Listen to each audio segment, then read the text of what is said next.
Halo Bang Dik.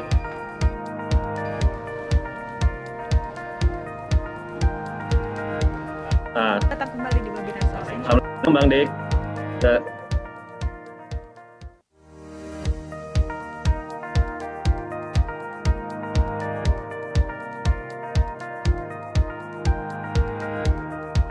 Bang Dik itu nanti yang dia di unmute, bisa di unmute sendiri kan?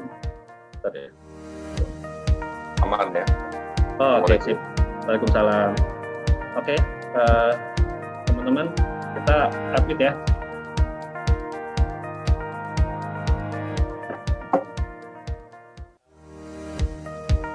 Bang Dik boleh agak munduran sedikit? Yes, segitu cukup ya? Cukup? Cukup. Oke. Thank you Bang Dik, sebentar ya. Mudah-mudahan bismillah nih.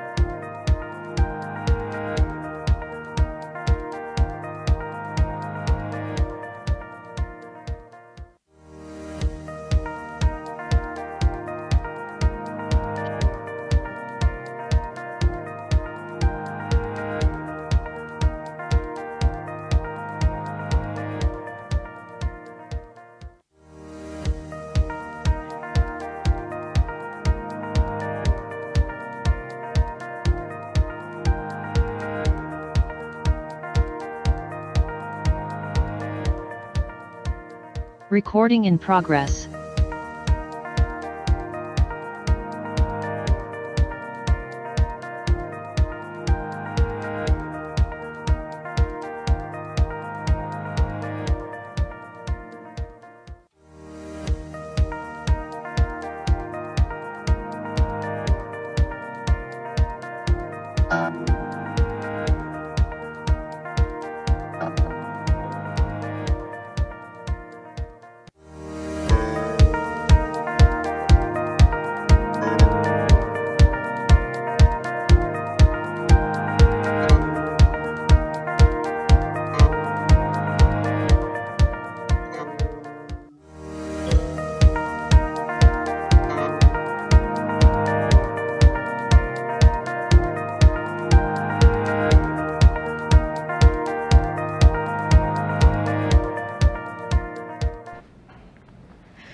Selamat datang kembali teman Smile di webinar series Insurance Day Healthy and Balanced Life.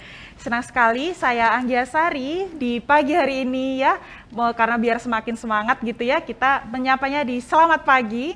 Selamat pagi teman Smile, senang sekali saya Anggia Sari bisa berjumpa dengan teman-teman di Zoom maupun di YouTube Live yang join bersama di akun YouTube resmi Sinarmas MSIG Live. Pagi ini kita sudah bersama dengan dua narasumber yang mumpuni di bidangnya masing-masing dan bergabung dengan kita di dalam sesi YouTube Live dan juga Zoom, bagian dari webinar series Insurance Day 2021 Healthy and Balanced Life dengan tema peran orang tua dalam pendidikan anak kini dan nanti. Acara ini adalah rangkaian dalam rangka memperingati Hari Asuransi dan Bulan Inklusi Keuangan di bulan Oktober, persembahan spesial dari Sinarmas MSIG Live dan juga MSIG Indonesia. Nah, teman Smile, peran orang tua dalam pendidikan anak itu memang sangat penting ya, tapi seperti apa nanti akan kita kupas lebih lanjut. Seperti ada satu fakta yang memang menarik saat ini kita lihat, anak-anak di generasi zaman now dan di generasi zaman dulu ya, ketika di generasi Gen X gitu atau masih di zaman baby boomer, itu memang sangat-sangat berbeda. Dari perilakunya sudah berbeda, dari informasi yang diperoleh dari dunia luar juga sudah berbeda, dan di era digital ini informasi yang bisa diterima itu dari berbagai macam sumber, jendelanya sudah terbuka sangat luas. Kalau zaman dulu kita mungkin masih mainan gadget itu untuk ngegame aja.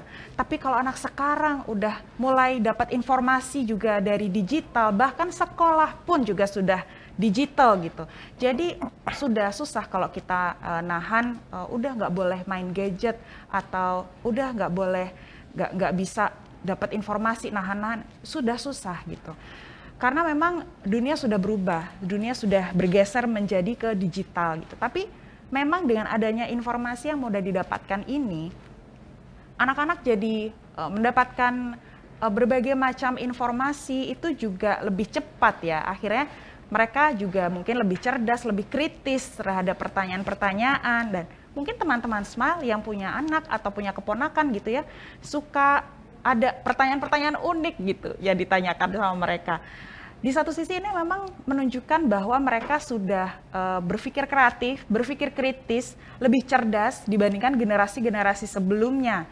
Tapi di satu sisi mungkin ada juga orang tua yang kewalahan dan khawatir gitu. Apakah informasi yang diterima dari luar ini tuh cukup aman untuk dikonsumsi oleh anak-anak di usia yang mungkin masih di bawah 17 tahun begitu ya.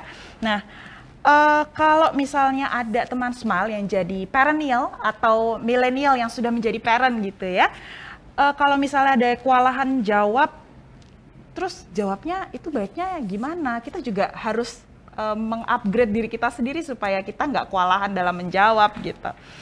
Nah, bagaimana dengan mekanisme belajar anak zaman sekarang ya, yang sempat dilakukan secara online? Ya, walaupun sekarang beberapa sekolah juga sudah kembali tatap muka, tapi dengan adanya sekolah secara online itu kita sempat berpikir bagaimana mereka mempelajari kurikulum yang diberikan oleh pemerintah, bagaimana mereka memproses informasi yang diberikan oleh guru secara online, bagaimana perilaku mereka bersosialisasi dengan teman-teman gitu. Sebagai orang tua kan kita pasti pengennya anak-anak itu belajar di tempat yang terbaik, punya lingkungan sekolah yang mendukung gitu. Berarti untuk memberikan tempat belajar untuk anak-anak harus di tempat yang baik juga yang kita pilihkan. Nah, inilah peran orang tua dalam proses belajarnya mereka, selain memilihkan sekolah, tapi juga mengenai bagaimana orang tua itu berperan mendampingi mereka belajar. Nah, hari ini kita akan sharing isu menarik mengenai parenting dan bagaimana orang tua dalam pendidikan anak, baik sekarang maupun nanti gitu. Hari ini sudah bersama dengan kita narasumber yang cukup mumpuni ya, mulai dari Bang Dik Doang. Apa kabar Bang Dik Doang? Sudah bersama kita secara virtual ya. Halo Bang Dik, apa kabar Bang Dik? Halo Bang Dik, apa kabar? Halo, baik. Iya. Selamat pagi. Waalaikumsalam, selamat pagi Bang Dik. Iya, sebagai public figure ini Bang Dik kan menjalani berbagai peran ya, mulai dari orang tua, sebagai aktor, penyanyi, aktivis, dan pastinya menghabiskan waktu dan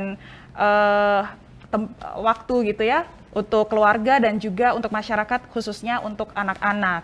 Nah, teman Smile, sekilas ya, Bang Dik ini juga mendirikan sekolah bagi anak-anak kurang mampu yang sulit untuk mendapatkan pendidikan yang layak di rumah, di mana sekolahnya ini bertema alam dan namanya unik nih, Kandang Jurang Doang, gitu ya Bang, betul ya? Iya. Betul. Kandang Jurang Doang, betul. Nah, Bang Dik ini juga berperan sebagai orang tua dari 2 anak lelaki dan 1 anak perempuan, betul ya? Nah, nanti kita akan berdiskusi selama 1,5 jam ke depan bersama Bang Dik Doang mengenai pengalaman pribadi beliau dan juga sharing tips seputar parenting dan juga pendidikan anak.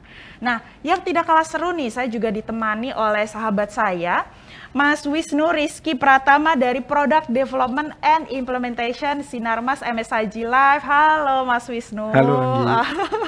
Saya senang sekali nih di studio kita sudah, saya sudah ditemani dengan Mas Wisnu untuk nanti kita berdiskusi tentang solusi finansial ya untuk persiapan pendidikan anak di masa depan.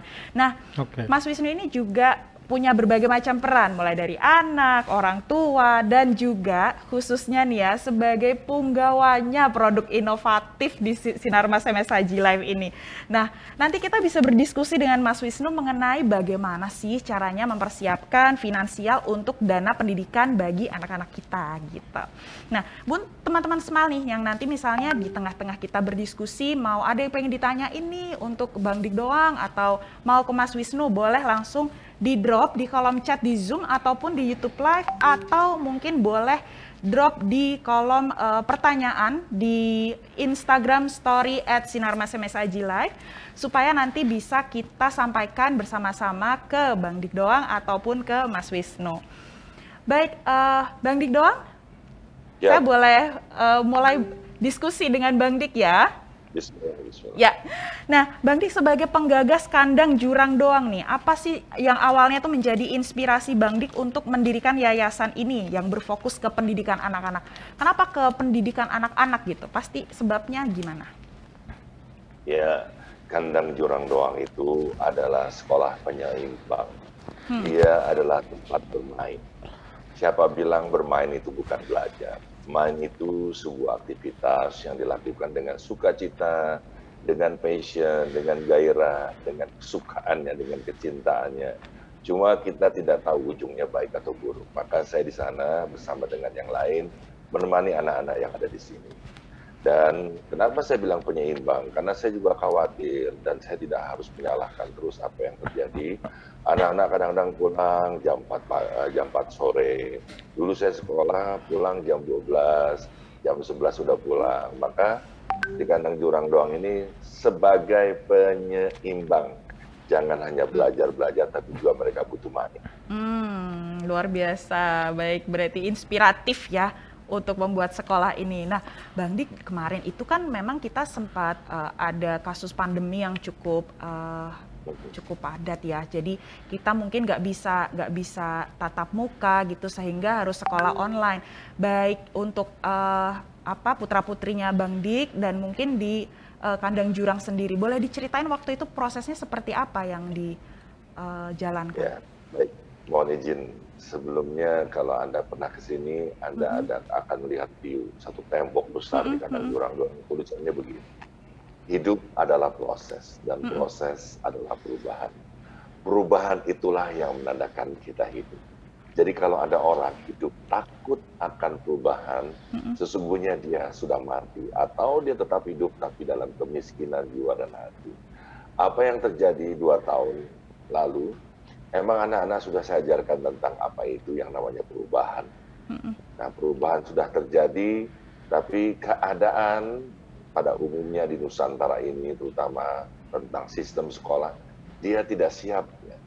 Tidak siap untuk menerima pandemi ini. Kalau anak-anakku yang ada di kandang jurang doang ini kan mereka, anak-anak yang terlahir dari semesta.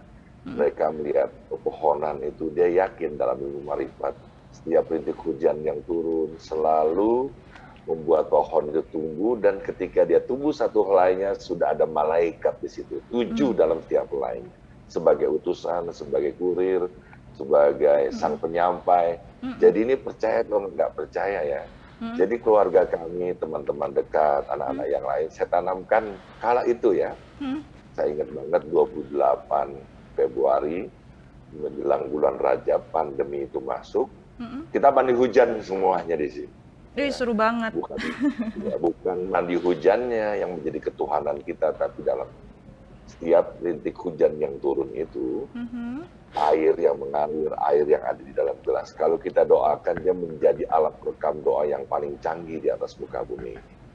Jadi, jangan khawatir intinya gitu. Walaupun kita semuanya kena dampaknya, pasti. Kalau ada orang yang mengatakan tidak terkena dampaknya, jelaslah itu orang yang sombong.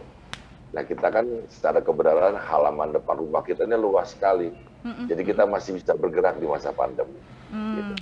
Syukurlah berarti.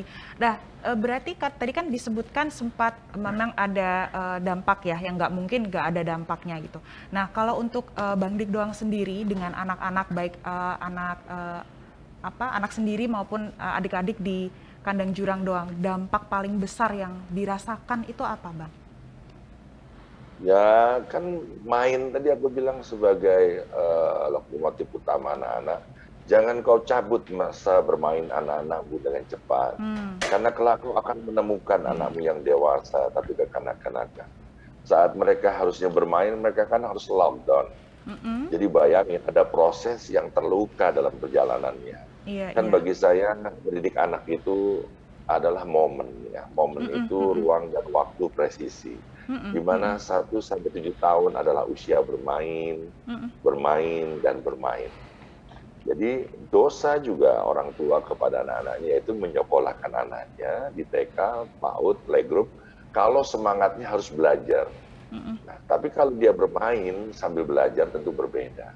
Nah, 7 sampai 14 adalah usia emas anak-anak untuk mendidik apapun yang dididik oleh guru-gurunya, oleh orang tuanya. Dia belajar berenang bisa, ngaji bisa, dia belajar olahraga bulu tangkis. Di sini titiknya. Jadi memang kita lihat semua terkena dampaknya karena 14 sampai 21 tahun adalah usia bersahabat. Orang tua jangan lagi banyak nasihat, apalagi berceramah kepada orang tuanya. Dia tidak akan didengar oleh anak-anaknya. Jadi di lockdown ini benar-benar mereka tuh kehilangan teman bermain, teman belajar ya, teman sahabatnya juga. Jadi orang tua yang ada di rumah harus lengkap menjadi ya guru, teman bermain, ya sahabatnya juga dan lain-lain. Multi peran ya Bang ya. Berarti Ya. memang sebesar itu peran orang tua dalam proses belajarnya anak-anak ya Bang?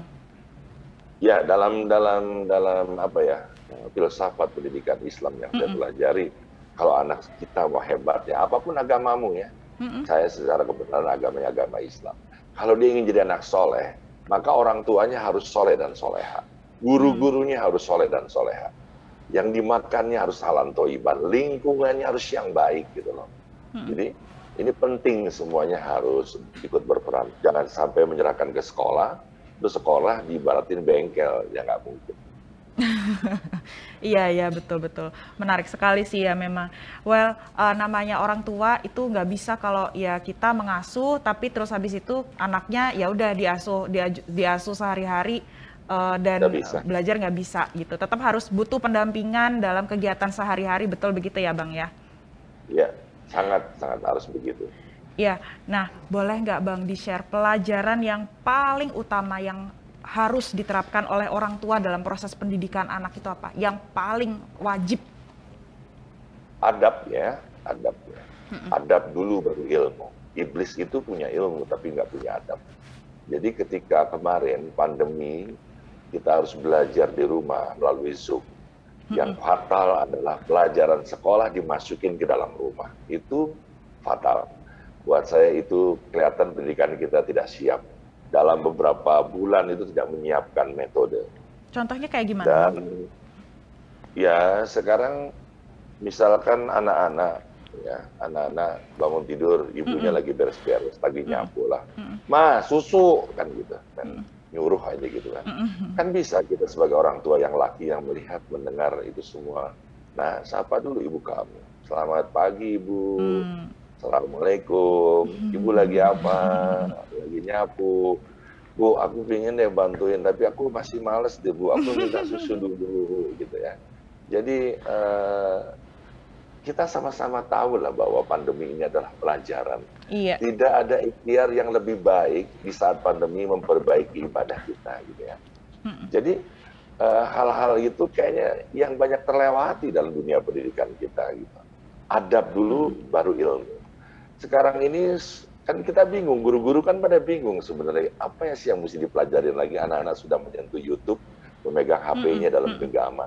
Jadi sekarang guru-guru itu bukan lagi bisa mengajar, tapi bisa mengantarkan. Apalagi orang tua. Orang tua bukan hanya lagi bisa mengajar, tapi bisa mengantarkan, bisa menjadi teladan. Contoh gini, nah sholat, ya nggak bisa bilang nah sholat lagi, dia harus berjamaah. Atau kalau memang udah terlalu modern, ajak aja anak-anaknya ke mall, kita udah tahu betul 1 jam lagi atau setengah jam lagi, karena mallnya dekat, ini bakal aja nih, siapin dulu. Ini yang saya lakukan ya, saya bilang, ayo semuanya kita ke mall, kita siapin mukena, seneng kan anak-anaknya, tapi ingat ya, kita akan sholat di sana. Pasti mereka tuh, bahkan saya diingetin oleh mereka, ayo kita sholat dulu. Jadi kita membelah waktu saat sholat, tapi ada di keriangan gitu loh. Jadi kita menjaga akhlak mereka di dalam kesenangan gitu loh. Ini penting kalau menurut saya sih. Dan saya pernah waktu itu ada acara dapat hotel, dapat hotel. Hotelnya saya nggak tahu hotel apa. Begitu saya buka di YouTube, kita ke hotel ini nih. Yang pertama kali anak saya tanya, nanti kita sholatnya di mana? Coba bayangin. Berarti sudah ini ya, sudah tertanam habitnya dari pola pendidikan dari rumah itu tadi ya Bang, adab itu tadi yang disebutkan. Iya, jadi ini banyak, saya juga punya anak di sekolah Islam ya. Tapi lihat sendiri sholatnya apa kabar gitu ya. Ternyata bukan hanya tugas sekolah, tugas orang tua juga yang selalu memperhatikan ini dengan detail. Mengantarkan juga harus penting. Tapi Bang Dik, kira-kira gimana pendapatnya? Kan ada sekolah yang ya sudah mereka hanya memberikan pendidikan aja, tapi ada juga loh sekolah yang kayak tadi Bang Dik bilang menanamkan kultur-kultur adab itu tadi gitu. Berarti kan kita sebelum memasukkan anak ke suatu sekolah gitu, mungkin pasti ada ngecek dulu lah ini sekolah ini bentuknya kayak gimana gitu. Luar biasa, Anggi. Itu pertanyaan luar biasa. Pertanyaan seorang ibu yang bijaksana ya. Aku sih gampang aja, Anggi ya. Dik doang, anak saya baru masuk TK, PAUD dan playgroup-nya. Sekolah apa sih yang bagus? Sekolah yang kayak gimana sih yang bagus? Jawaban saya mungkin di luar pikiran mereka ya. Coba carilah sekolah yang pohonnya tumbuh lebih tinggi dari gentengnya. Kenapa Bang? Loh, karena itu kan Iqra bismi rabbikal ladzi khalaq.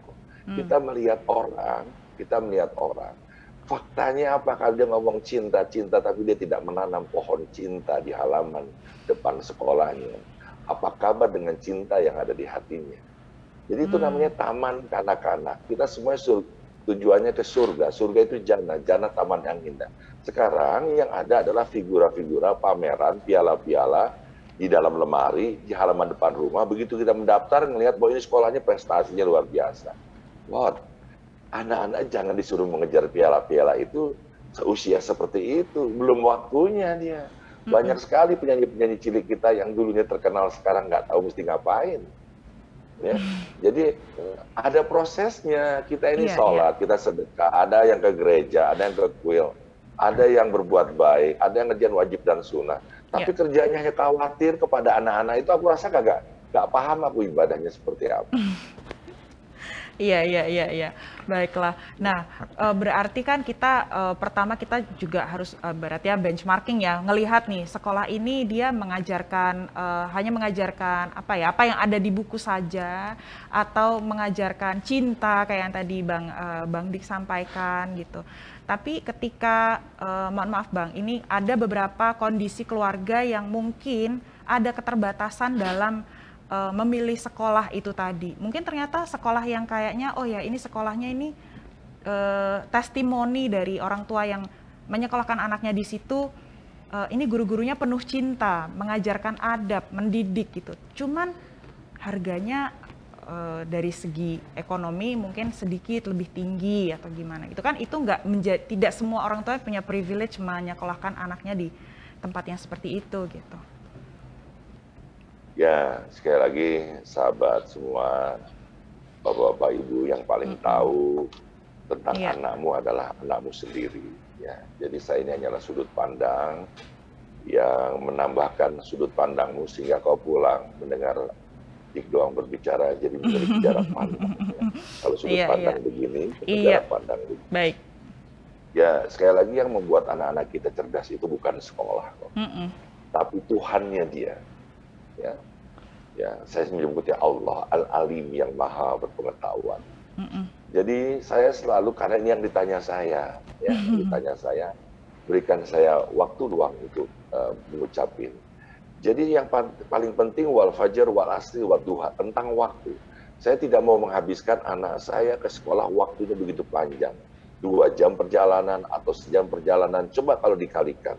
Jadi saya kepingin anak-anak sekolah yang selalu dekat dengan rumah saya, dengan rumah anak-anak. Jadi mereka jalan kaki dan pulang cepat lagi kembali ke rumah. Itu penting bagi saya. Ya, kalau kalau saya harus menyupport orang-orang yang tidak mampu menyekolahkan di sekolah yang mahal ya.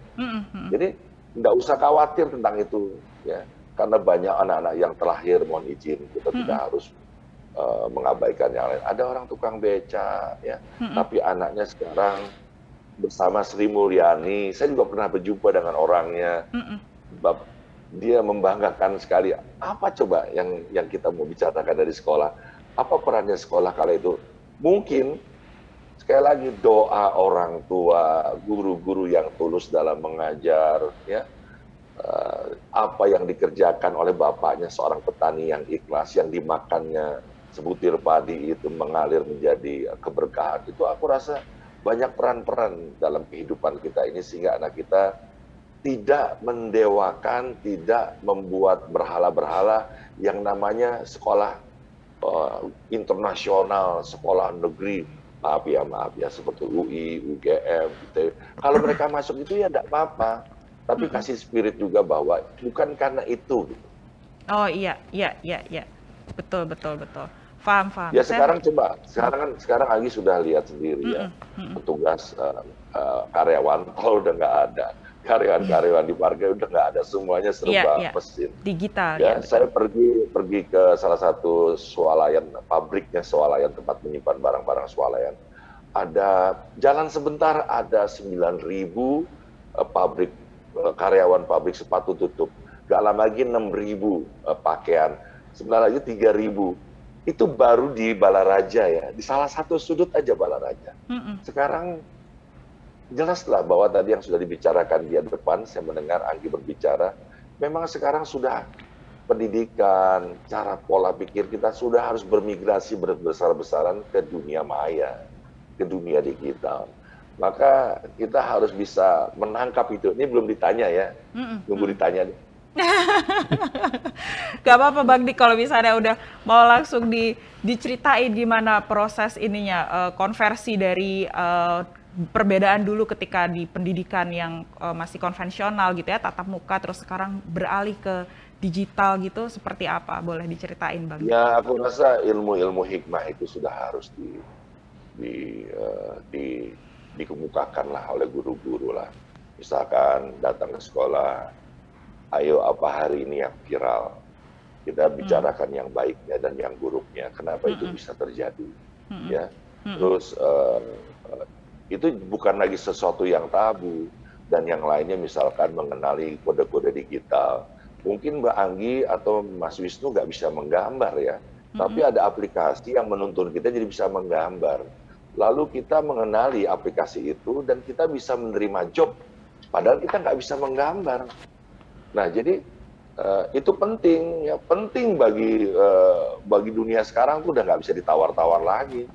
Sekarang Mbak Anggi, saya mau tanya, followernya ingat nggak di Instagram berapa? Kurang dari 1.000 Bang. Nah kan kelihatan bahwa ini mohon izin ya, karena kita dalam mengasah, mengasuh, ya, memberikan apa ya, pelajaran kesalahan itu diasah menjadi sebuah kebenaran. Kalau kita tahu bahwa kekayaan orang beragama adalah silaturahim itu adalah networking. Nggak mungkin Mbak Anggi hidup dengan 1.000 follower atau kurang. Sementara kalau kamu punya produk, terus kalau produk itu kamu upload, kamu foto, terus kalah jangkauannya mungkin dengan artis-artis yang udah 40 juta follower gitu. Mereka jadi enak-enak. Ini yang nggak bisa dihindari. Hidup adalah proses, dan proses adalah perubahan gitu loh. Perubahan ini yang tidak bisa kita hindari. Jadi anak-anak selain belajar akhlak, dia belajar tentang administrasi atau akuntansi, gimana nak, itu lampu matiin, susah cari kerja sekarang. Nanti yang bayar siapa? Itu harus diomongin ya. Dan tadi digitalisasi itu penting sekali. Jangan anak-anak main HP, ya kita kasih batasan. Memang ada usianya juga. Apa-apa yang sekarang dimainin oleh anak-anak itu kan video game. Video game itu kan isinya gambar. Gambar yang baik dari ciptaan anak-anak, yang bagus digitalisasi menjadi video game, yang lebih bagus dibawa ke Hollywood menjadi Monster Inc. Yang begitu dikeluarkan 325 triliun penghasilannya, coba bayangkan. Luar biasa. Jadi Sekarang gini ya, nanti kita akan ada tanya jawab mungkin ya. Iya. Kita yang diwajibin listung. Ini kan kuno banget. Iya. Tuhan tidak bisa. Tuhan bukan maha membaca, Tuhan bukan maha menulis, Tuhan memang maha menghitung. Jadi anak kecil baru, coba Anggi jawab ya. Iya. Anak kecil baru bisa berjalan, kira-kira usianya berapa tahun? Ya nggak mesti Bang, nggak bisa ditargetin, kasihan. Kan kalau Ya, berapa tahun? kan ada yang Aku bisa. tanya kamu jangan jadi orang Ada lain. ada yang 2 tahun, Jangan, ada yang 1 jangan. tahun. Aku tanya Anggi, 1 tahun ya. 1 tahun dikasih spidol, apakah dia sudah bisa menulis, Belum, membaca, belum, menghitung? belum. Jadi apa yang bisa dilakukan dengan memegang spidol? Dipegang, Ya diapain? digenggam, Ya diapain? Coret-coret. dipakai untuk Ah, coret-coret. pinter itu Pak Wisnu biasanya ya. Pak Wisnu aja deh. Kamu jangan terlalu tegang dengan naskah-naskah pertanyaan, oke? Kita biasa aja, kita sedang mendidik anak. Kalau dengan ketegangan-ketegangan kita tidak akan punya simpul-simpul ya di ujungnya. Benar Pak Wisnu, menggambar. Ini persis seperti yang terjadi di rumah soalnya, Gi. Karena aku Iya. belum punya anak Bang Dik, jadi aku belum tahu proses. Dulu waktu pertama kali, Kamu pelajari materi ini. ya, pertama kali lihat anak coret-coret tembok itu sepaneng, Gi. Oh gitu. Sampai akhirnya lama-lama, udahlah, itu paling tinggal ngecat doang, udah pasrah, udah. Yang penting dia happy gitu doang. Iya betul Pak Wisnu. Jadi ketika anak-anak kita bisa menggambar ya, kenapa pendidikan kita diwajibkan cak listung? Padahal menggambar ini mendidik anak-anak menjadi bangsa pencipta dan bangsa penemu. Semua ciptaan yang ada di atas muka bumi ini, mau bikin mobil, mau mendesain rumah, membuat pakaian, membuat masjid, membuat gereja, semuanya digambar dulu. Ya, baru dihitung. Ya, baru dinamakan itu masjid apa, musola apa, sekolah apa, mobil apa. Jadi kalau tidak diperbaiki maka akan ada tsunami yang lebih dahsyat daripada yang terjadi di Aceh, tapi bukan karena gelombang air, tapi gelombang pengangguran akibat kebodohan di mana-mana. Bangsa kita ini bangsa apa jadinya? Gak jelas ya. Ngeri aku ngeri. Sebenarnya sudah terjadi ini, tapi kenapa nggak disadari? Gitu. Ya kan? Jadi apa kewajiban orang tua?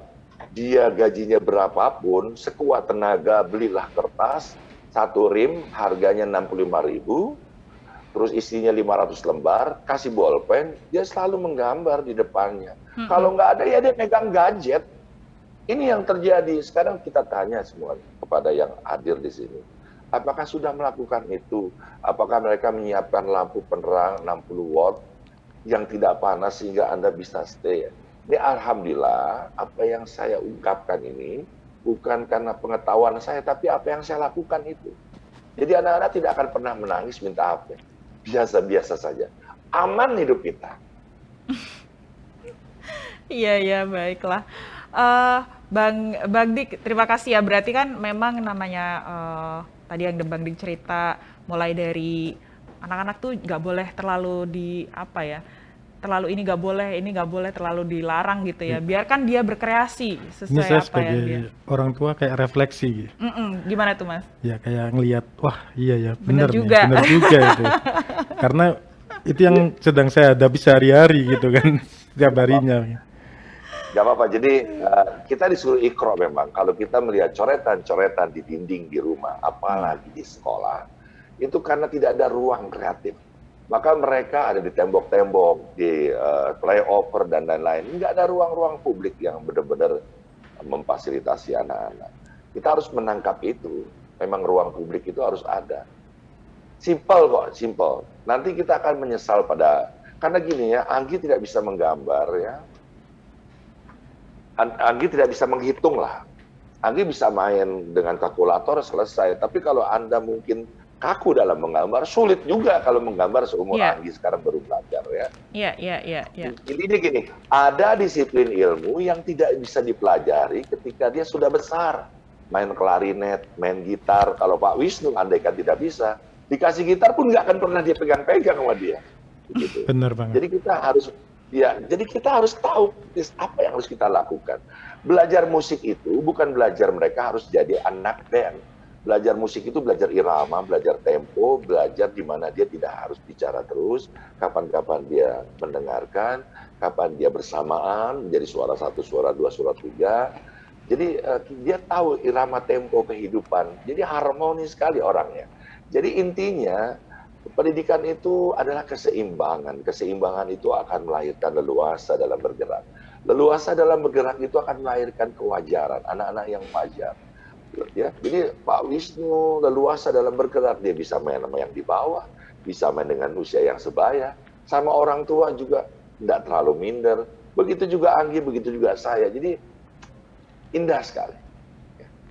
Luar biasa banget sharingnya. Ya, cepetan nikah dan punya anak. Waduh. Oke. Sudah Mas, nanti habis ini nanti saya bisa ditanya lagi sama Mas Wisnu nih, kapan pertanyaannya sampai ke pertanyaan Bang Dik tadi ini. Hampir tiap minggu nanyain. Oh gitu ya? Ya kapan dong? Saya cuma ngingetin tiap weekend kok. Oke, Bang Dik, ini sudah ada pertanyaan yang disampaikan ke kita dari teman Smile ya, Bang Dik. Mungkin boleh dijawab sebentar. Bagaimana cara mengatasi anak yang super aktif? Baik, super aktif kan kita nggak tahu ya kategorinya di tahap berapa, makom berapa. Iya. Jadi banyak orang tua, apalagi single parent, bertanya kepada saya, kok mereka tidak mau menurut dengan apa kata yang saya lakukan ya. Itu bukan nggak nurut, kita tidak memberikan ruang misalkan ya. Ini sekarang kita ke lapangan deh, anak laki-laki kita ayo ke lapangan yuk. Orang tuanya ya bawa bola gitu ke lapangan, ibunya kalau nggak mau nendang, ya udah bawa makanan yang enak kita ke lapangan. Ingat loh, nasi yang dimasak oleh ibu itu bisa menjadi energi. Energi itu akan dibakar, bersirkulasi menjadi fantasi, menjadi kreativitas, bisa menjadi imajinasi. Kalau nggak dibakar, dengan kreativitas, dengan olahraga, dengan kesenian, dan lain-lain, maka ada narkoba dan pergaulan bebas. Itu ngeri, ngeri. Itu pasti terjadi. Saya ini kan setiap bulan pergi ke lapas. Lapas paling banyak apa sih yang terjadi? Ayo dong, dibuka dong data-datanya. Narkoba. Narkoba udah nggak ada yang lain. Narkoba yang paling tinggi. Ya gitu. Jadi buat ibu yang tadi bertanya, ibu ayo kita keluar. Kita menyambut. Jangan takut hitam, mari berpetualang, cintai alam, anugerah Tuhan. Ayo sambutlah hujan, panasnya matahari, sambutlah alam sebagai teman. Asik. Ya. Sekarang Anggi aku tanya ya, karena kamu belum punya anak, baik, tanya tentang pandemi. Ya, corona itu ada di dalam botol atau di semesta raya? Di semesta raya. Oke. Tuhan menurut kamu adil atau tidak? Adil. Nah, kalau dia menyebarnya di semesta raya, obatnya juga ada di semesta raya. Bukan di apotek, di dalam botol. Tapi kita tidak pernah melihat itu. Bahkan di surat Asy-Syura dikatakan, ketika kau berputus asa kepanjangan, ingat ya, kita sedang berputus asa berkepanjangan. Kapan gitu ya? Maka aku turunkan air hujan sebagai obat. Ya. Pertama, sebagai rahmat, sebagai pelindung, sebagai obat. Jadi lucu kita ini. Leluhur kita, anak-anak, kalau mandi hujan, nggak pernah dilarang. Tapi kita, nah, jangan mandi hujan, nanti pulang sakit. Coba bayangin. Gimana Tuhan dicurigai? Aku nggak paham lah. Orang air terbaik turun saat pandemi ini kok. Pesawat nggak ada yang lewat. Iya Pak Wisnu? Iya, setuju. Hujan dituduh penyebab pilek gitu. Jangan main hujan, nanti pilek gitu. Iya. Tapi leluhur kita, mereka menjadi kuat. Mereka hidup di pematang sawah.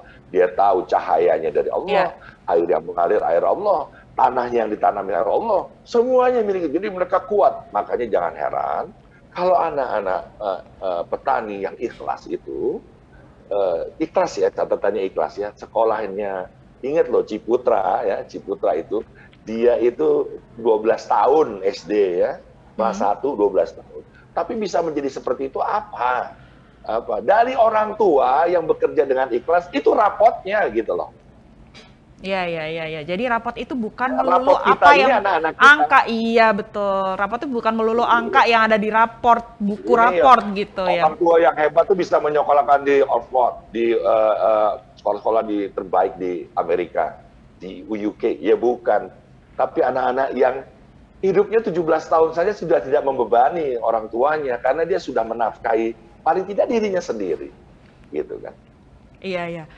Nah, Bang Dik, ini ada yang bertanya kebalikannya nih. Kalau tadi kan gimana caranya untuk supaya anak tuh mengatasi anak yang super aktif. Ini pertanyaannya kebalikannya. Gimana caranya bikin anak yang super diem jadi lebih aktif? Kebalikannya. Sama, jawabannya sama. Guru, alam raya ini guru yang paling bijaksana. Udah nggak ada yang lain. Pandemi ini dua hal, Ayanda dan Ibunda. Yang pertama, penyebabnya karena dosa-dosa kita yang banyak, ya. Sepakat ya? Iya. Ya. Yang kedua, karena ekosistem kita yang tidak seimbang, maka alam punya caranya sendiri. Sama. Jadi orang yang pendiam dengan orang yang sangat aktif, dia butuh ruang ini. Allah menciapkan ruangan ini. Coba yang sekolah di luar negeri, lihat aja di Sydney, tiba-tiba ada taman khusus di sini untuk bermain di satu wilayah di mana kecamatan, kelurahan, sekolah, kampus semuanya di salah satu kecamatan komplit. Sehingga mereka bersepeda pun iya bisa. Sekarang kalau kita sekolah yang bagus di UI, kita suruh bersepeda dari Tangerang Selatan, ya gempor kan gitu. Jadi besar sekali, kita harus including, membangun itu benar-benar harus terpikirkan gitu loh. Iya, Emang berarti ini kita nggak gitu ya. Nggak cuma Kalau sekedar Sinar punya Maslen anak udah hebat lah ya, nggak usah diburu tentang itu ya. Saya kalau udah lewat ke situ dulu masih belum ada tol, saya lihat ekosistemnya sudah benar-benar dijaga lah ya. Iya. Dan itu yang harus dicontoh kayaknya. Baik. Nah, Bang Dik, ini ada satu lagi pertanyaan untuk Bang Dik doang.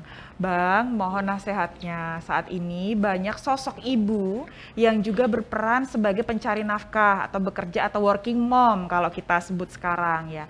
Menurut Bang Dik, bagaimanakah cara yang efektif mendidik seorang anak dengan kondisi seorang wanita yang juga bekerja? Sementara sosok ibu itu kan merupakan madrasah pertama bagi anak-anak. Mohon nasihatnya. Baik, di Al-Quran ada 6 nasihat buat Bapak dalam pendidikan, soal pendidikan. Hanya 2 diwajibkan ibu-ibu. Jadi tugas A, tugas mendidik sebenarnya Bapak. 6 kali. Kalau ibu hanya ibu dan ibu ya. Terus untuk soal nafkah, mencari nafkah dalam Islam juga tidak ada kewajiban bagi seorang istri. Cuma di saat pandemi ini banyak orang kepala keluarga, suami itu di PHK, lalu mereka menjadi UMKM yang tidak memang pada dasarnya cita-citanya menjadi UMKM. Jadi sekali lagi, ibu yang bertanya ini ingat aja yang wajibnya itu, yang pertama harus mendidik anak. Jadi gini, kalau Anggi ini sekolah di mana dulu universitasnya? Di Diponegoro, Semarang. Di Ponorogo. Bang. Iya. S1, S2? S1, Bang. Oke. Anggaplah kau adalah istri yang berpendidikan, lalu aku nikahi kau. Lalu aku bilang, kamu di rumah. Ya. Kamu kan berpikir, waduh S1 sekolahnya begitu, tiba-tiba jadi ibu rumah tangga di rumah, ya kan? Ya. Tapi ketika engkau ikhlas karena Allah demi suamimu itu, maka seluruh keberkahan kamu yang begitu banyak, itu akan tercurah melalui suaminya. Jadi ibu yang bertanya tadi kan tidak bilang kalau dia single parent atau dia masih punya suami. Saya cuma mau bilang, Bu, coba kau ikhlaskanlah hidup bersama suamimu. Kau S2 di UI, ikhlaskanlah kau di rumah untuk menjaga anak-anakmu. Maka seluruh pintu rizki keberkahan yang datang untukmu itu akan tercurah melalui suaminya. Believe it or not. Percaya atau tidak percaya, itu yang sedang terjadi. Luar biasa. Iya, ini benar. Kamu kan udah di Ponorogo, S1, anak nggak berhasil juga kan, apa rasanya? Iya. Paham maksudnya, Bang. Begitu duduk di situ menjadi orang yang terhormat, tiba-tiba anaknya narkoba, apa? Dia tidak akan kehilangan kehormatannya gitu loh. Iya. Jadi ini penting, nggak main-main soal anak ini. Memang bagian terberat dari menyintai anak adalah kesabaran. Pertanyaannya, sabar itu apa? Sabar itu nama Allah yang paling terakhir. di ujungnya Asmaul Husna. Sabar itu adalah ikhtiar yang terus-menerus, zikir yang tak putus-putus, pikir yang terus dipikir, sampai membelah isinya bermanfaat bagi kita dan bermanfaat bagi orang lain. Ya, jadi sabar itu nggak ada batasnya, karena ikhtiar yang terus-menerus. Siap, sabar tidak ada batasnya. Berarti kalau misalnya ada orang yang, kesabaran gue juga ada batasnya. Oh enggak, itu kita yang membatasi kesabaran kita. Begitu ya Bang ya berarti ya? Ya, tadi kan aku bilang, sabar itu ikhtiar yang terus-menerus, zikir yang tak putus-putus.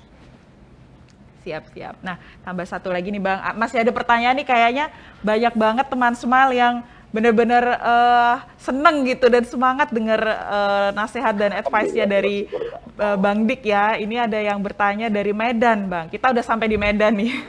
Bagaimana supaya ketika kita memberikan reward pada anak karena anak sudah disiplin, tapi tidak terkesan menjadi memberi suap gitu. Dan bagaimana mengubah sudut pandang negatif menjadi positif ketika anak tidak melakukan apa yang kita mau. Nah sebenarnya boleh nggak sih Bang kita meminta anak melakukan apa yang kita mau gitu?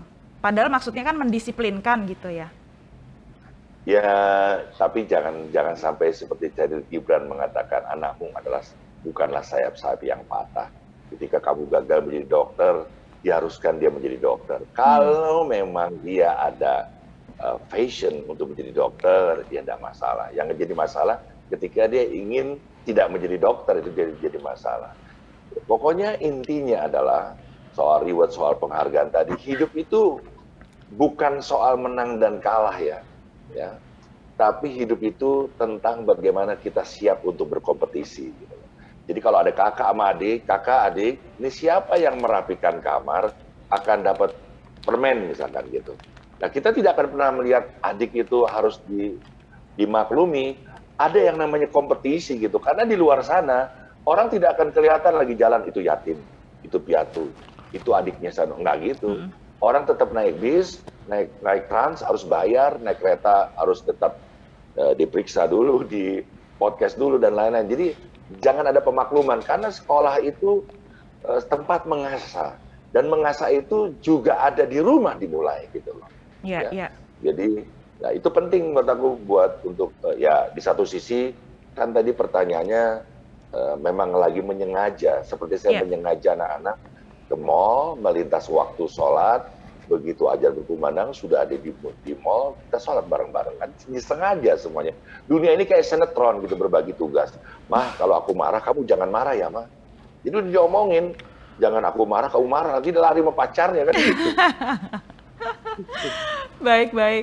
Bang Dik, saya geser ke Mas Wisnu sebentar ya, karena Mas Wisnu ini juga punya cerita yang nggak kalah menarik tentang mendidik anak, tentang dulu dididik oleh orang tua seperti apa gitu. Nah, saya sempat dengar sekilas tadi sebelum acara mulai bahwa beliau ini dulu ketika masih kecil itu juga mendapatkan pengorbanan ya kalau bisa dibilang, atau ketulusan dari orang tua dalam memberikan pendidikan untuk Mas Wisnu. Boleh diceritain nggak seperti apa sih dulu ketika masih menjadi anak-anak itu dulu seperti cerita dengan orang tua gitu? Ya, jadi ini mungkin bukan sebelum kita cerita yang itu, cerita yang satu dulu ya. Kalau kita ngomongin anak itu memang saya setuju sih dengan Bang Dik ya. Bahwa memang kita melakukan segalanya untuk anak lah ya. Apalagi ya wujud cinta itu kita ejawantahkan lah, gitu ya. Mulai dari hal-hal yang paling kecil. Contoh misalnya kita dulu ketika masih single ya, mungkin Anggi sekarang masih single ya. Itu mungkin masih kepikirannya seminggu sekali atau seminggu 2 kali, 3 kali ngopi di tempat-tempat yang fancy, lalu istilahnya mungkin barang-barang yang fancy dan seterusnya. Lalu suatu saat nanti menikah, ya itu masih bisa dilakukan dengan pasangan kita gitu ya. Nah, tapi hal itu akan berbeda jauh ketika anak kita lahir gitu. Percaya nggak percaya, dan ini saya jalani juga, bahwa ketika anak saya lahir pertama kali waktu itu kayak dalam hati itu kayak berdesir gitu. Saya berjanji istilahnya bahwa saya akan melakukan segala sesuatunya ini untuk anak saya. Itu ketulusan dari dalam hati ya. Refleks tanpa diminta. Tanpa diminta. Begitu. Dengan istilahnya kita langsung kebayang impian-impian apa yang akan kita bangun bersama anak kita. Tentunya hal itu menjadi tantangan ya. Karena yang namanya mimpi itu kan harus kita wujudkan dan ada prosesnya begitu. Nah, prosesnya seperti apa? Nah, itu masing-masing orang akan berbeda-beda begitu. Contoh misalnya kebetulan saya ini adalah produk dari sebuah program perencanaan dana pendidikan lah. Ya. Karena kebetulan orang tua saya, bapak saya itu meninggal tutup usia di usia saya yang masih sangat kecil. Jadi bapak tutup usia di usia yang muda. Saya waktu itu masih kelas 3 SMP. Adik saya masih kelas 6 dan ini kelas 5 SD. Ini cerita beneran ya?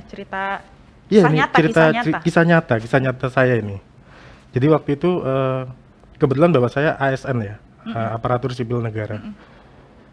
Biasanya kalau ketika seseorang menjadi seorang ASN itu apa sih yang dikejar? Program pensiun ya, biasanya begitu. Karena ketika kita sudah selesai masa kerja atau tutup usia sebelum masa kerjanya selesai, biasanya tetap dapat pensiunan, begitu ya. Tapi pertanyaannya adalah, apakah hal tersebut mampu menutupi impian-impian masa depan kita yang sudah dibangun ketika anak kita lahir di depan yang sedemikian besar? Jawabannya adalah sebuah program yang sudah di-set itu pasti biasanya akan standar tanda kutip, quote unquote ya. Nah, maka kita harus melakukan sesuatu program, mempersiapkan suatu program mandiri untuk mewujudkan impian tersebut. Nah, bagian dari ikhtiar yang tadi disebutkan. Bagian dari ikhtiar tadi yang disebutkan ya. oleh Bang Dik, benar. Nah, salah satu ikhtiar ternyata yang dilakukan oleh bapak saya waktu itu adalah ternyata beliau telah mempersiapkan sebuah program perencanaan dana pendidikan, Gi. Jadi saya dan adik-adik saya ini adalah salah satu program dari sebuah perencanaan tersebut. Itu usia berapa waktu itu, Mas Wisnu? Saya kelas 3 SMP, adik saya kelas 6 dan kelas 5 SD. Masih ini ya, masih di bawah pendidikan dasar 9 tahun. Benar, masih jauh lah ya jangkanya ya. Iya. Nah, dari situ semuanya itu ibaratnya kayak kita bisa melakukan sesuatu untuk memastikan bahwa impian itu tetap ada, walaupun istilahnya mungkin bapak saya udah nggak bisa ngelihat lagi gitu.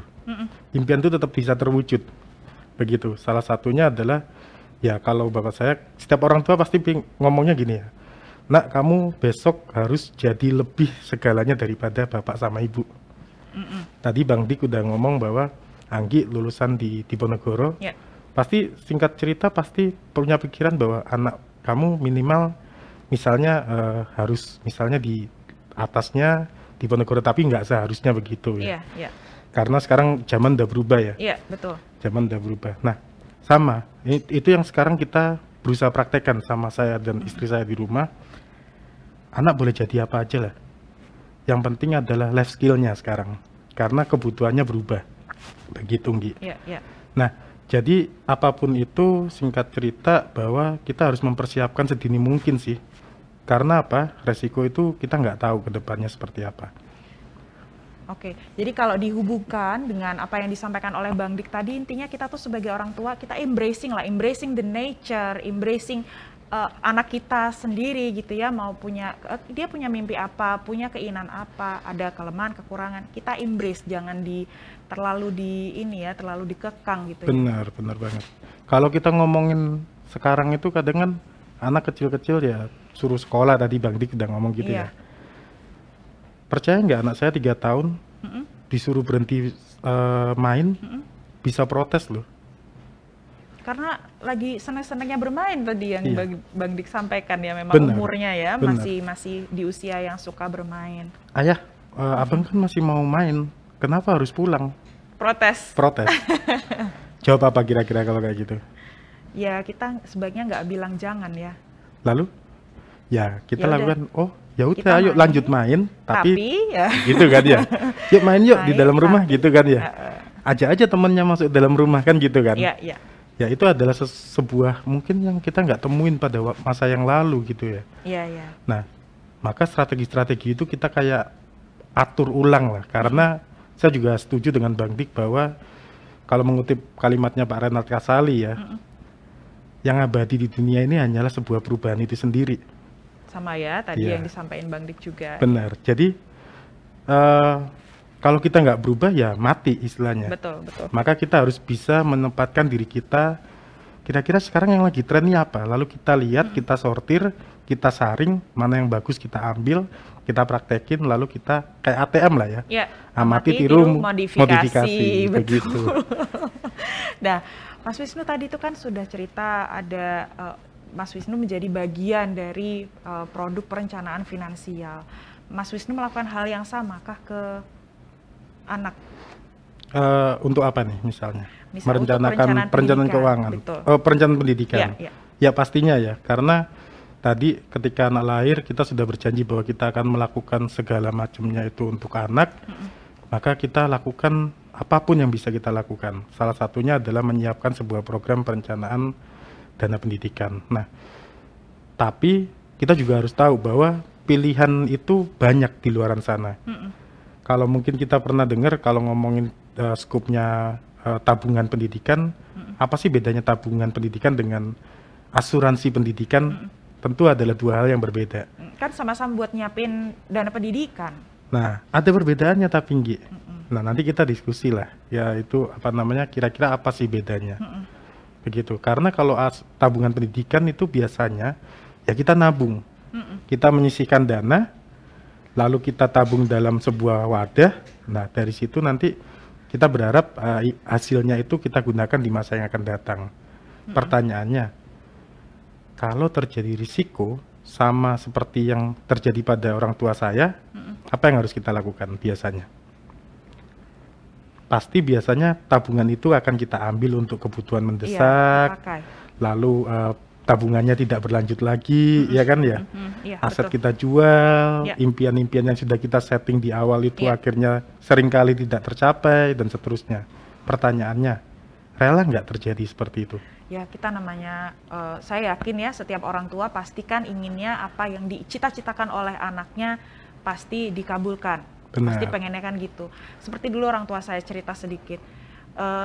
Saya sempat bilang saya pengen saya pengen kuliah di komunikasi gitu. Sementara orang tua itu pengen saya kuliah di waktu itu Sekolah Tinggi Akuntansi Negara. Oh, oke. Dekat rumah itu. Tentang ekonomi gitu ya. Mungkin pengennya anaknya lebih ngerti tentang duit gitu mungkin Mas Wisnu ya. Tapi memang namanya orang tua, saya yakin sekali apapun pasti ingin diberikan sesuai apa yang diimpikan oleh anak gitu. Embracing, dia punya anak punya mimpi yang berbeda dengan apa yang ingin dia mimpi dia terhadap si anak ini gitu. Ya sebagai orang tua pasti ya sudah, kamu punya mimpi apa? Kita dorong aja, gitu ya. Gitu. Benar. Makanya kadang kalau kita ngelihat, kalau saya ngelihat di yang berusaha saya praktekkan di rumah bersama pasangan adalah kita dorong aja, kita explore. Anak kita kira-kira senangnya di mana. Contoh saat ini saya berusaha istilahnya mau menggali informasi anak saya ini lagi senangnya apa sih. Alat-alat musik itu istilahnya mulai dari yang mungkin yang simple, seruling deh. Seruling masih pegang nggak sekarang? Jarang banget ya. Jarang banget. Saya praktis klarinet, kesrekan. Saya praktis itu pegang seruling SMP itu mungkin ya. Iya, pelajaran itu ya, seni musik ya. Nah, ternyata itu udah ketika kita berikan pada anak, contohnya terakhir itu saya belikan itu pianika. Ya kan? Ya akhirnya mereka berusaha tahu gitu loh. Ini apa nih ya? Berusaha tahu. Nah, gitu. Nah, terus habis itu kayak misalnya kalau olahraga ya, misalnya main basket, main bola. Jadi kita explore. Kira-kira nanti arahnya mau kemana, tinggal kita dorong. Oke.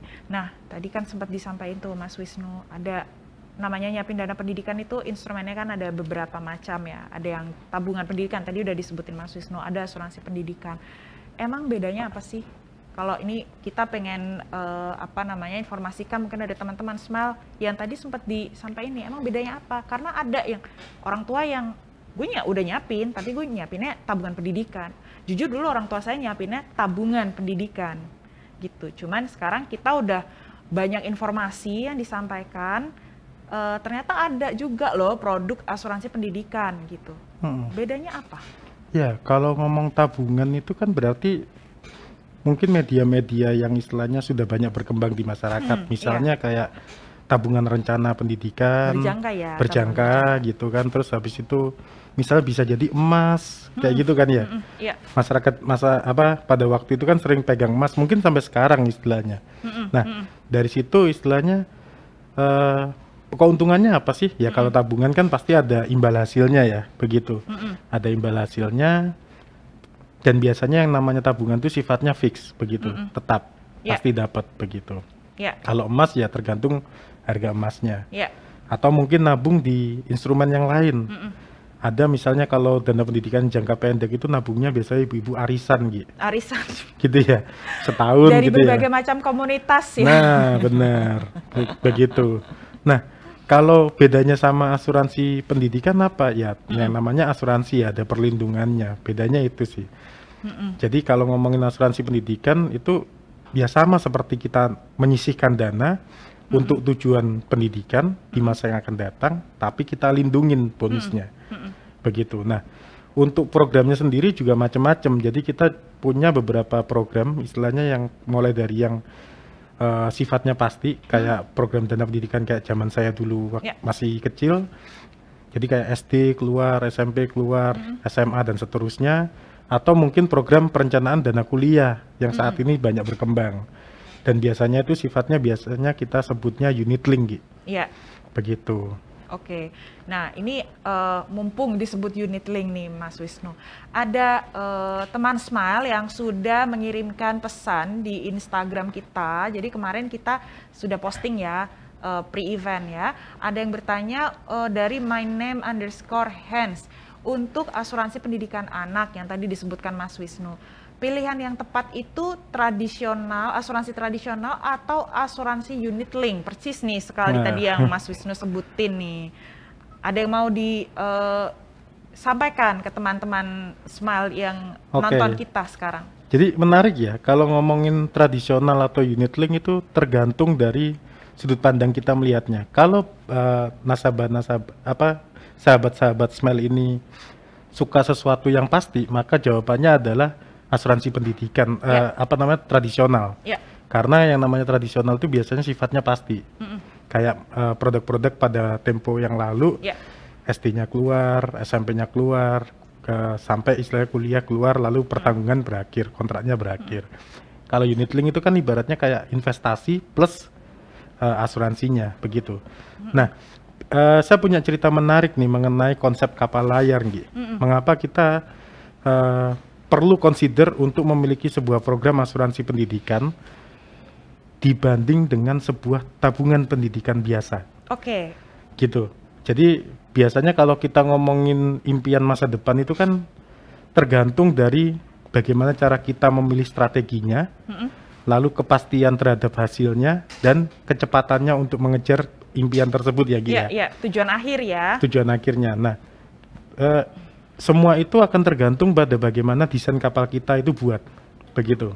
Nah, kita anggaplah bahwa sebuah kapal itu mempunyai 3 unsur yang harus dimiliki. Kita analogikan seperti itu ya. Mulai dari yang pertama itu adalah dek kapalnya, lambung kapalnya, bahwa lambung kapal ini kita asumsikan sebagai sebuah saving, begitu. Lalu protectionnya itu sebuah ban kapalnya, istilahnya pelampungnya, dan layarnya itu adalah untuk mempercepat pergerakan kapal, yaitu investment. Gitu ya, Nggi ya? Maka berikutnya adalah, ini teman-teman juga bisa sambil lihat ilustrasinya ya, jadi terbayang gitu. Maka semuanya itu bagaimana desain kapal itu menentukan ketepatan dan kecepatan sahabat Smile untuk mencapai tujuan masa depan. Contoh misalnya, kapal yang pertama, dek kapalnya kecil, layarnya besar banget. Gede, Kira-kira berhasil nggak kapal ini mengarungi samudra? Nyungsep Mas, Nyungsep. karena kegedean layar, begitu ya. Artinya adalah kalau kita gedein investment, savingnya nggak ada, ya bisa nyungsep. Karena apa? Pelampungnya nggak ada, gitu ya. Atau yang kapal yang kedua, deknya besar, tabungannya besar, tapi layarnya kecil. Diem aja dia. diem aja dan duitnya nggak berkembang Gi, karena mayoritas ada di saving. Begitu ya? Tabungan biasa. Betul. Duitnya ngumpul tapi nggak berkembang, kalah sama inflasi. Kegerus ya berarti. Kegerus, iya. Jadi kan yang kalau ngomongin dana pendidikan itu adalah salah satu inflasi tertinggi di Indonesia. Karena biayanya naik terus ya Mas ya? Rata-rata inflasi kenaikan biaya pendidikan di Indonesia itu tiap tahunnya 15% gitu. Gede juga ya? Gede juga. Itu sekarang rata-rata kalau kayak masuk sekolah SD, SMP itu berapa sih Mas? Nah ini menarik ya, jadi saya punya cerita lagi nih pribadi. Kebetulan anak saya itu mau masuk TK. Ada salah satu sekolah Islam di Serpong, TK ya, kira-kira tebak dong, masuk TK itu uang pangkalnya berapa? 20? Iya benar. 20 juta. Dan itu belum, sekolahnya cukup lah. Nggak terlalu yang atas, tapi nggak terlalu yang istilahnya yang biasa gitu ya. Tengah lah, tengah. Bayangin sekolah level tengah, 20 juta. Itu uang pangkal. SPP-nya coba dong tebak. 1 juta? Terlalu kecil. Oh, terlalu kecil. Saya waktu ngelihat brosurnya cukup kaget sih untuk sebuah sekolah TK. Berapa Mas? 1,5 sebulan. Lumayan ya. Belum termasuk biaya-biaya yang lainnya. Jadi bisa dibayangkan kalau 1,5 itu SPP-nya doang dan ada kegiatan-kegiatan yang lainnya, belum misalnya nanti kalau sahabat Smile suami istri kerja dua-duanya otomatis perlu antar jemput ya sekitar 2,5 juta. Gitu. Baik. Itu adalah budget pasti itu satu anak. Bagaimana jika anak kita jadi lebih dari satu? Udah kena inflasi, kena kenaikan biaya pendidikan, ya terus tiba-tiba tinggi gitu ya, tabungan gak cukup ya? Ya makanya kita harus menentukan desain kapal tadi dengan tepat Gi. Begitu. Nah kita lanjut ya. Jadi yang itu tadi desain kapal yang kedua kalah sama inflasinya ya, karena investmentnya kekecilan gitu. Nah desain kapal yang ketiga, kapalnya itu decknya pas, layarnya pas. Oke nih kayaknya nih. Oke nggak? Kayaknya oke nih. Kurang pas juga ternyata. Kenapa? Karena kan udah pas proporsinya. Kasusnya ayah saya yang tadi kejadian nanti. Oh. Tabungannya udah pas, investasinya sudah pas, tapi lupa dilindungi. Oh gitu. Oh iya. Ketika terjadi kejadian yang tidak kita harapkan dan sifatnya mendadak, yang ada plannya berantakan. Maka itulah kenapa kita perlu menyiapkan sebuah plan yang berikutnya. Yang nanti di slide berikutnya itu adalah next ya. Di slide berikutnya itu adalah bahwa kita memerlukan sebuah plan yang paling pas. Mulai dari decknya itu harus pas, layarnya harus pas, sama pelampungnya harus ada.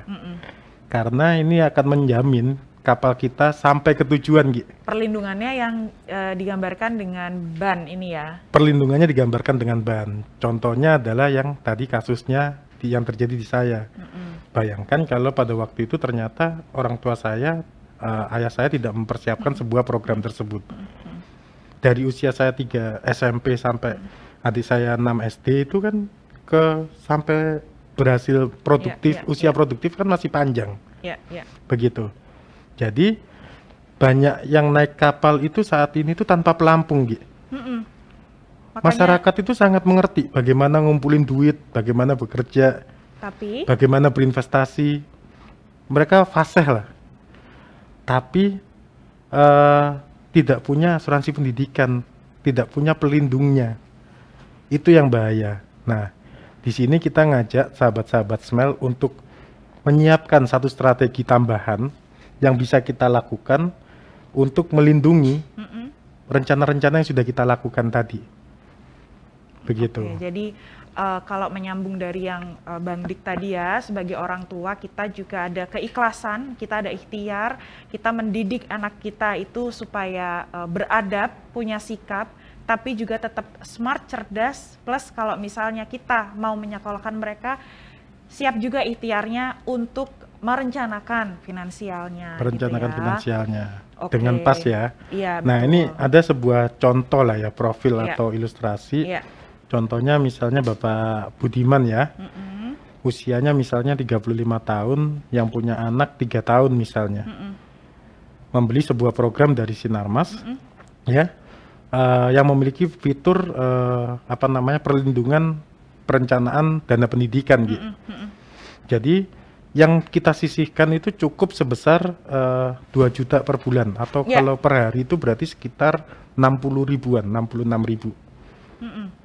Besar nggak Gi? 66 ribu untuk saat ini? Kecil banget. Kecil ya? Kan kayak bayar kopi ya. Anggi sekali ngopi berapa? Aku kalau ngopi, jangan kopi aku mah cuma 10 ribu aja. Oh gitu ya? Kopinya Mas Wisnu mungkin 60 ribu. Sasetan saya. Enggak. Ya, sekali ngopi paling sekitar kalau yang fancy 50 ribu lah ya. Ya, 50 nah, ribuan. ini cukup 66 ribu per hari. Ya, kalau dalam periode tersebut ada anak kita akan memiliki program dana pendidikan di usia 18 tahun itu sebesar 500 jutaan. Begitu. Dengan asumsi pengembangan hasil investasi sebesar 10%. Ya kan? Nah, kalau kita diamkan, misalnya kita ternyata panjang umur, semuanya berjalan dengan normal, karir kita meningkat pesat, misalnya usaha kita berkembang pesat, kita nggak butuh dananya dulu, maka itu terus dikembangkan oleh Sinarmas di usia 23 tahun menjadi 1,8 miliar. Begitu. Ini ilustrasi kurang lebihnya ya. Kurang lebihnya begitu. Nah, bagaimana jika terjadi risiko pada orang tua? Ini yang menariknya, kenapa perlu asuransi pendidikan dibandingkan dengan tabungan pendidikan yang biasa. Tabungan pendidikan nggak salah, tapi akankah alangkah lebih baik jika dilengkapi? Lebih optimal. Lebih optimal begitu. Hanya dengan yang tadi 66 ribu per hari, maka jika terjadi resiko tutup usia atau sakit kritis atau cacat tetap total, maka tabungan yang tadi yang 66 ribu per hari itu akan dilanjutkan oleh Sinarmas sampai anak usia 25 tahun. Plus dapat santunan tahunan sebesar 50 juta per tahun. Masih ada santunannya. Ya. Berarti loh, sebentar, tadi coba dirinci manfaatnya apa aja, Mas? Ada uang pertanggungan. Ada dana pendidikannya dulu. Ada dana pendidikannya. Ya. Ini setiap tahap ya keluarnya ya. Ya, Terus gitu. ada uang pertanggungan. Lalu ada manfaat pembebasan tadi yang tabungannya tadi. Kalau orang tuanya terdiagnosa salah satu penyakit kritis, tutup usia atau cacat tetap total. Lalu yang ketiga adalah santunan sebesar 50 juta. Santunan 50 juta, per tahun. Per tahun. Sampai anak umur 25 tahun. Santunan per tahun, 50 juta per tahun sampai anak umur 25 tahun. Yang tadi tabungannya dilanjutin 24 juta sampai anak umur 25 tahun. 25 itu kan kira-kira usia kuliah ya? Atau mulai kerja ya? Udah mulai kerja ya? Udah mulai kerja, benar. Kan kuliah 18 kan? Iya, kuliah 18 sampai 24 lah, 23, 24. Iya. Jadi berarti misalnya anak lulus kuliah masih tetap dapat karena masih dapat sampai 25. Sampai anak awal kerja lah ya. Iya. Dulu Anggi kerja pertama umur berapa? 24. 24 ya, sama lah ya, sekitar 23, 24 rata-rata. Iya. Oke. Begitu. Berarti manfaatnya kalau tabungan kan ya udah apa yang dikumpulkan itu yang didapetin gitu ya. Gitu, benar. Kalau asuransi bedanya dia manfaatnya masih ada plus-plusnya lagi, ada santunan segala macam. Karena kita tidak bisa memastikan resiko yang akan kita hadapi ke depannya itu seperti apa. Dalam berikhtiar tadi. Berikhtiar tadi, benar. Iya. Nah, Mas Wisnu, ini sudah ada satu pertanyaan juga dari Every Single Snap. Ini nanya, produk asuransi apa sih yang bisa untuk nyiapin pendidikan tinggi anak? Nah, kalau tadi kan Mas Wisnu kasih contohnya mungkin TK ya. Tapi kalau pendidikan tinggi, kan pasti kita pengennya anak itu sekolahnya sampai ke kuliah di universitas yang bagus gitu. Jadi pada dasarnya ketika kita menyiapkan sebuah program dalam jangka panjang, itu yang paling penting itu adalah kita harus cari program yang bisa mengalahkan kenaikan biaya pendidikannya itu sendiri, kenaikan inflasinya. Karena kalau kita tidak bisa mengalahkan inflasinya, artinya dana kita tidak berkembang. Maka dengan begitu sifat yang tadi inflasi pendidikan kan 15% tuh ya setahun ya. itu cukup tinggi, maka kita harus cari program apa yang paling pas. Nah, salah satu yang paling pas itu adalah sebuah program yang tadi sudah saya sebutkan di depan, bahwa program unit link itu karena bisa memberikan imbal hasil yang optimal dalam jangka panjang. Sekali lagi, ini adalah programnya unit link. Dalam jangka pendek bisa naik turun, tapi jangka panjangnya biasanya akan lebih optimal. Begitu, Nggih. Oke. Luar biasa, berarti mulai dari produk yang itu sesuai kebutuhan ya, produk yang dipilih tentunya. Jadi kalau misalnya ada produk unit link itu ada kelebihan dapat uang pertanggungan juga, kalau tradisional ada di saving dulu gitu. Nah, Mas, di Sinar Mas MSIG Live ini kan Mas Wisnu punggawanya produk yang inovatif nih di Sinar Mas MSIG Live. Kira-kira apa sih Mas produk yang bisa digunakan oleh teman-teman Smile yang nonton kita? Oke, tadi juga kita sudah bahas di depan bahwa produk itu yang paling penting itu scholarship ya, scholarship protection. Yang santunan bisa memberikan santunan hingga 50 juta per tahun tadi. 50 juta per tahun itu berarti sekarang sebulan 4 jutaan ya, Nggi? Dibagi 12 ya, kurang lebih 4 jutaan gitu. Jadi istilahnya untuk sekolah yang istilahnya menengah itu sudah lebih dari cukup sih. Paling tidak bisa melindungi kebutuhan hariannya begitu. Di samping itu kan dapat tambahan pembebasan preminya tadi yang sampai usia 25 tahun. Oke, berarti kalau Mas Wisnu sendiri pakai apa? Pakai yang tadi. Pakai yang tadi dong, karena itu adalah produk unggulan di kita. Itu bisa mulai dari usia berapa? Mulai dari anak usia 1. Berarti kalau misalnya nih posisi misalnya aku menikah tapi belum punya anak. Oke. Terus aku kemudian mau berencana punya anak, terus mau mulai dana pendidikan gitu. Wah, ini luar biasa ya berarti. Jadi komitmennya. Jadi visioner ya? Gitu. Visioner. Kan? Nabung aja dulu yang untuk diri sendiri dulu. Belum bisa ditambahkan scholarship, karena kalau scholarship ini harus sudah punya anak gitu. Jadi benar katanya Bang Dik tadi, segera cari. Gitu ya, Gi. Tapi begitu anak udah usia 1 tahun bisa langsung mulai gitu bisa, ya. Benar. Tapi menggunakan dana tabungan yang tadi sudah dikumpulkan sebelum anak berusia 1 tahun begitu ya. Berarti gitu. Memang ikhtiar menjadi orang tua itu macam-macam ya. Bang Dik, macam-macam ya ikhtiarnya. Bang Dik mana nih Bang Dik? Macam-macam ya Bang Dik ikhtiarnya ya Bang. Menjadi orang tua itu memang butuh itu tadi ya, keikhlasan, kesabaran, berbagai macam ikhtiar yang bisa dilakukan sebagai orang tua gitu. Oh iya, mohon maaf, ini Bang Dik masih di unmute ya, perlu di unmute ya. Halo Bang Dik. Sorry ya, mungkin masih ada kendala teknis. Bang Dik masih belum bisa tersambung suaranya ya. Iya, betul. Baik, iya. Masih, ya.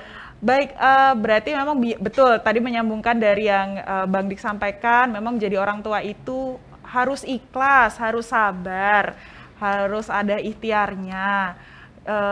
Anak punya mimpi apa ya kita support, menyambungkan dari yang Mas Wisnu sampaikan, ikhtiarnya itu bisa dari macam-macam, salah satunya menjaga finansial gitu ya, betul ya. Ada mencari solusinya yang paling baik supaya mimpi anak itu terwujud, terlepas mimpinya itu nanti menjadi apa gitu. Iya, benar. Betul. Nah, ini ada satu lagi pertanyaan dari Rustianing. Bagaimana? Ini pertanyaan ditujukan ke Bang Dik ya. Boleh dibantu. Oke. Bagaimana cara mendidik anak yang menyembuhkan semangatnya. Karena dulunya aktif di kegiatan, lalu karena suatu masalah dalam perguruan silatnya, dan untuk alasan keamanan disarankan lebih baik tidak ikut, tapi malah tidak mau aktif di rumah, tidak mau keluar. Usianya 18 tahun. Apakah ada sekolah atau pembinaan untuk kembalikan semangat anak dan disarankan kuliah tidak mau. Ada panggilan tes kerja juga tidak mau. Terima kasih. Gitu. Suara saya sudah jelas? Iya. Ini ada sedikit gangguan teknis ya, sepertinya ya untuk Bang Dik doang. Suaranya belum bisa terdengar ya. Halo. Iya. Oke, bisa. Iya,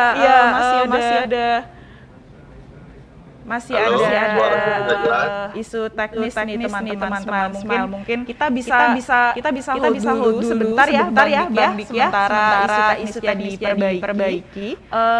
Saya ke Mas Wisnu dulu deh sebentar. Nah, Mas Wisnu kalau misalnya nih ada teman-teman Smile yang melihat yang disampaikan sama Mas Wisnu tadi melalui materi presentasi. Cara mendapatkan produk ini tadi melalui apa?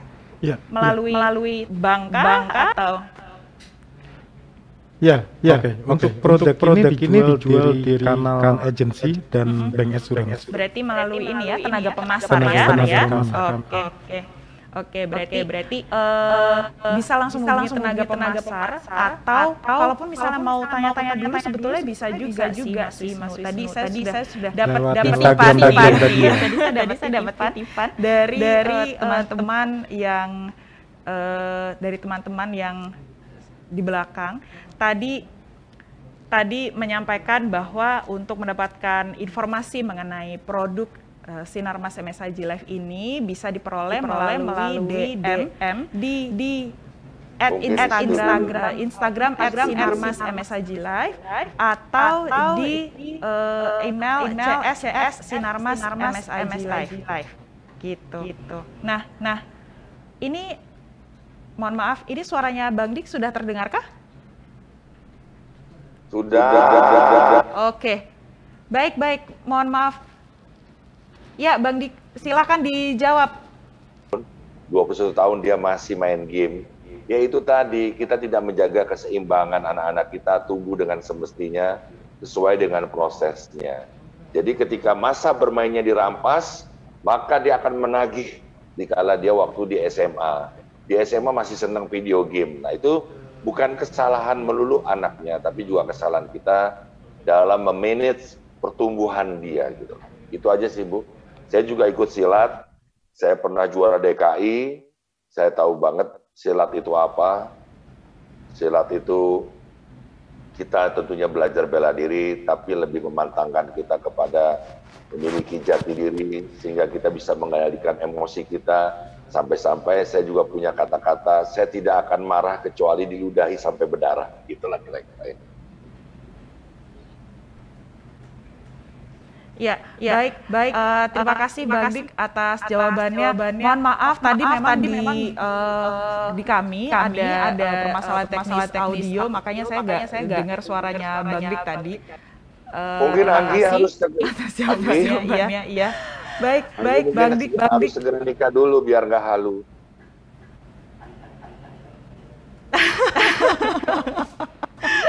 Siap. Baik, terima kasih Bang Dik atas jawabannya. Amin. Mohon didoakan semoga ini doa dari Bang Dik dan juga doa dari Mas Wisnu, siapa tahu dijabah Allah ya dari Jumat ya hari baik. Baik Bang Dik, terima kasih atas sharingnya. Saya senang banget bisa diskusi dengan Bang Dik hari ini dan juga dengan Mas Wisnu, banyak sekali ilmu baru. Anggi, ini pesan dari saya. Kalau mau cari jodoh yang sempurna, nikahnya di surga aja nanti. Siap Bang. Ya, semoga segera dipertemukan dengan jodoh ya. Kalau misalnya Mas Wisnu kan suka kasih tahu terlalu pilih-pilih gitu ya. Ya, baiklah. Aduh, jadi ngomongin saya nih kan. Bang Dik, terima kasih sekali ya atas sharingnya. Sangat banyak dan insight. Terima kasih. Sangat banyak insight yang didapetin dan dari Bang Dik maupun dari Mas Wisnu, apalagi untuk saya juga dan juga untuk teman-teman Smile, saya yang masih single aja jadi tahu nih caranya jadi orang tua yang baik itu seperti apa gitu dari Bang Dik tadi sampaikan. Harus sabar, ikhtiar gitu, ikhlas, tulus dan let them embrace the nature, let them embrace their dream gitu. Setuju ya Bang? Ya, orang tulus pokoknya dalam didik anak-anak ke jalannya pasti mulus. Siap. Baiklah. Diskusi ini tuh menarik sekali. Beberapa teman juga sudah banyak yang bertanya dan pertanyaan juga sudah banyak yang dijawab. Mungkin masih ada beberapa pertanyaan menyusul, cuman sayang sekali karena keterbatasan waktu. Kita harus mengakhiri acara webinar series Insurance Day kali ini. Nanti akan ada lagi, kita masih ada sharing lagi, satu seri lagi nih Mas Wisnu. Kita masih ada webinar series Healthy and Balanced Life di seri 5. Jangan sampai ketinggalan ya. Iya, jangan sampai ketinggalan nih. Mungkin nanti Bang Dik kalau mau join juga boleh banget di Instagram Live Sinar Mas MSIG Live. Ini seri terakhir dari rangkaian kegiatan webinar series Insurance Day Healthy and Balanced Life. Dilaksanakan di 5 November 2021 jam 3 sampai jam 4 melalui Instagram Live dengan tema Hidup Berimbang Cuan Melesat gitu bersama Dr. Farhan Zubedi. Tetap bekerja sama dengan antara Sinar Mas MSIG Live dan MSIG Indonesia. Jadi untuk teman-teman Smile yang kali ini udah nonton, jangan lupa tetap registrasi dan nanti join di Instagram Live bareng Dr. Farhan Zubedi.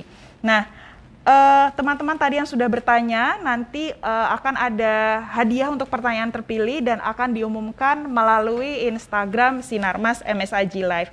So, terima kasih atas waktunya. Sekali lagi, senang sekali bisa bertemu. Semoga apa yang kita sampaikan pada sore hari ini bisa bermanfaat bagi orang banyak, bisa bermanfaat untuk Bang Dik, Mas Wisnu juga, dan juga untuk teman-teman Smile semua yang menonton.